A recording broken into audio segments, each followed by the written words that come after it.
آج کل مغربی ممالک میں ایتھیزم کے خیالات کا رجحان بہت بڑھ رہا ہے اور نوجوان مذہب سے دور ہوتے جا رہے ہیں۔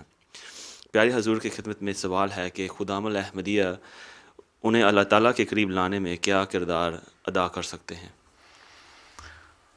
یہ جو جس ماحول میں رہ رہے ہیں، جس انوائرمنٹ میں رہ رہے ہیں، وہاں سارے ایسے لوگ جب ہوں گے تو اثر تو ہوتا ہے نا اس کا۔ وہ اسکول جاتے ہیں، کالج جاتے ہیں، اپنے دوست اسٹوڈنٹ ایسے ہیں، ابھی میں نے کہا نا اچھے اسٹوڈنٹ جو دوست ہیں ان سے رابطہ رکھو، جو برے ہیں ان کو چھوڑ دو، وہی بات ہے۔ یہ تو حضرت محمد صلی اللہ علیہ وسلم کے زمانے سے یہ آپ نے بھی ایک جگہ فرمایا، میں پہلے بھی کئی جگہ مثال دے چکا ہوں کہ ایک سکھ تھا، وہ اللہ تعالیٰ بھی یقین رکھتا تھا، وہ آیا آپ کے پاس گائیڈنس لینے کے لیے، مجھے اللہ تعالیٰ کے خیالات جو ہیں میں پیچھے ہٹ رہا ہوں۔ انہوں نے کہا تمہارے ساتھ جو لوگ کلاس میں بیٹھتا ہے نا یونیورسٹی میں یا کالج میں، وہ ایتھیسٹ لگتا ہے لڑکا، اس سے سیٹ بدلو اپنی۔ تو اس نے اپنی سیٹ چینج کی، 2-3 مہینے کے بعد آیا، کہتا ٹھیک ہے میں نے سیٹ بدلی، وہ واقعی تھا ایتھیسٹ، میں ٹھیک ہو گیا۔ خدا میں یہ روح پیدا کرنی ہے کہ ہم نے خدا تعالیٰ کو ماننا ہے، اور خدا تعالیٰ نے ہمیں بہت کچھ دیا ہے، اس لیے تلاش کرو کہ خدا تعالیٰ کیا کیا ہم پہ احسانات ہیں، کہ ہم کہاں تھے، ہمیں کہاں اللہ تعالیٰ لے کر آیا، ہمیں کیا کیا مواقع دیے۔ اللہ تعالیٰ کہتا ہے تم پیدا ہوئے تو کیا چیز تھے؟ کچھ بھی نہیں تھے، تمہاری ماں کے دل میں ڈالا، تمہاری پرورش کرے، تمہیں دودھ پلائے، تمہیں سنبھالے، تمہارے نیپلز چینج کرے، تمہیں فیڈ کرے، اور اس کے بعد بڑے ہوئے، پھر ماں باپ دونوں نے تمہارے یونیفارم، کلودنگ، کھانا پینا سب کا خیال رکھا، ایجوکیشن کا خیال رکھا، تعلیم دلوائی ہے۔ تو یہ ساری چیزیں جو ہیں یہ احسانات ہیں اللہ تعالیٰ کے، ان کو ہمیں یاد کرنا چاہیے۔ کہ یہ کہنا کہ اتفاق سے ہو گئے، اتفاق سے نہیں ہوئے، یہ چیزیں اللہ تعالیٰ نے ہر ایک میں پیدا کی ہوئی، چاہے وہ ایتھسٹ ہے یا مذہب کو ماننے والا یا نہیں ماننے والا۔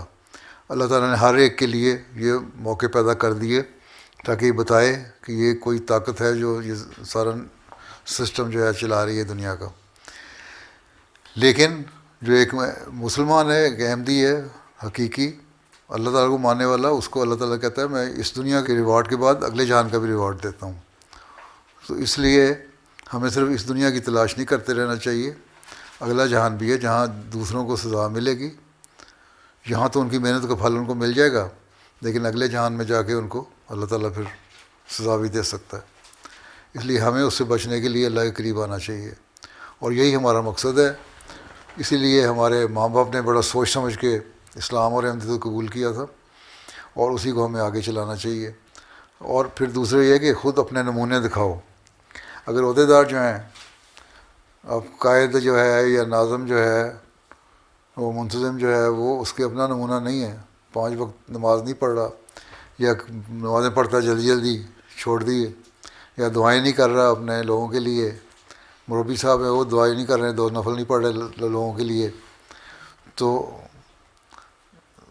نمونہ نہیں ہوگا ان کے سامنے۔